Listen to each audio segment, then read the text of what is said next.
ওম শান্তি। পরমপিতা পরমাত্মা শিব বর্তমান সময়ে আমাদের ঈশ্বরীয় জ্ঞানের অনেক গোপন রহস্য যেমন বুঝিয়েছেন, তেমনি একটি নতুন কথাও শুনিয়েছেন যে বাস্তবে মনুষ্য আত্মা পশুজনিতে জন্ম নেয় না। আমাদের পক্ষে এটি এক আনন্দের খবর। এমন কিছু ব্যক্তি আছে যারা বলে মনুষ্য আত্মা পশু পাখি ইত্যাদি 84 লক্ষ জনিতে জন্ম ও পুনর্জন্ম নেয়।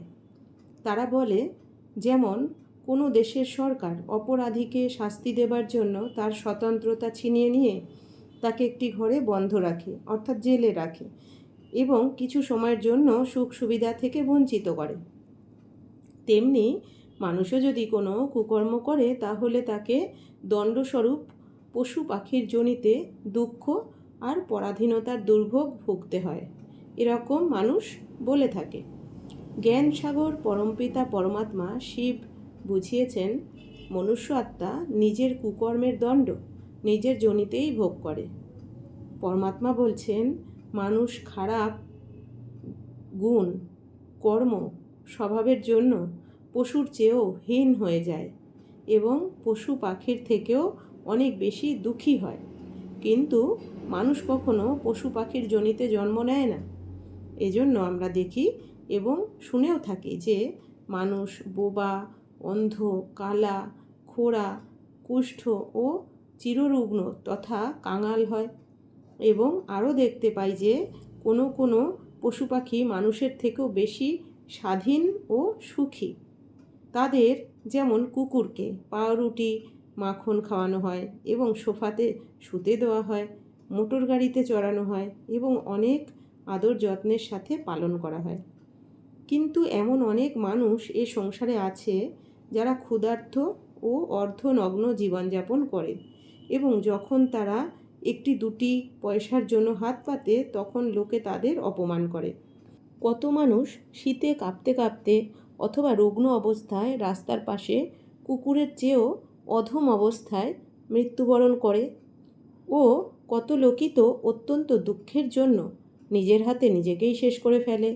অতএব আমরা যখন দেখতে পাই যে মনুষ্যজনীয় ভোগের জনি এবং মনুষ্যজনিতে মানুষ পশুর থেকেও বেশি দুঃখী হতে পারে, তখন একথা কিভাবে মানা যায় যে মনুষ্য আত্মা পশু পাখি ইত্যাদি জনিতে জন্ম নেয়?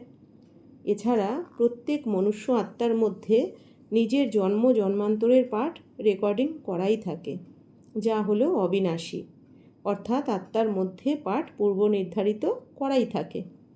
এজন্য আত্মারা অনাদিকাল থেকে আলাদা আলাদা গুণ, কর্ম, স্বভাব, প্রভাব আর প্রারব্ধের অধীন। অর্থাৎ আত্মার মধ্যে যে স্বভাব, সংস্কার ইত্যাদি পাঠ ভরা আছে, আত্মা সেই অনুযায়ী অভিনয় করে চলে। মনুষ্য আত্মার গুণ, কর্ম, স্বভাব বা পাঠ অনাদিকাল থেকে অন্য জনির থেকে আলাদা, আর অন্য জনির আত্মার গুণ, কর্ম আলাদা।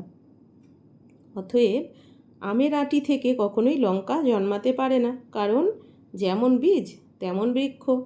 ঠিক তেমনই মনুষ্য আত্মার শ্রেণীও আলাদা। মনুষ্য আত্মা পশু পাখি ইত্যাদি 84 লাখ জনিতে জন্ম নেয় না।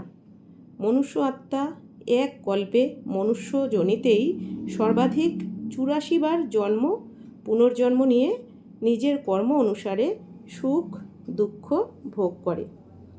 একটু লক্ষ্য করলেই বোঝা যায় যে যদি কুকর্মের জন্য মনুষ্য আত্মার জন্ম পশুজনিতে হতো, তাহলে প্রতি বছর জনগণনাতে মানুষের সংখ্যা বেড়ে যেত না, বরং কমে যেত।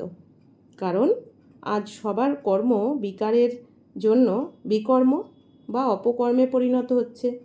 কিন্তু এ সত্ত্বেও দেখা যায় যে সংখ্যায় মানুষ বেড়েই চলেছে, কারণ মানুষ পশু পাখি কীট পতঙ্গের জনিতে জন্ম নেয় না। ওম শান্তি।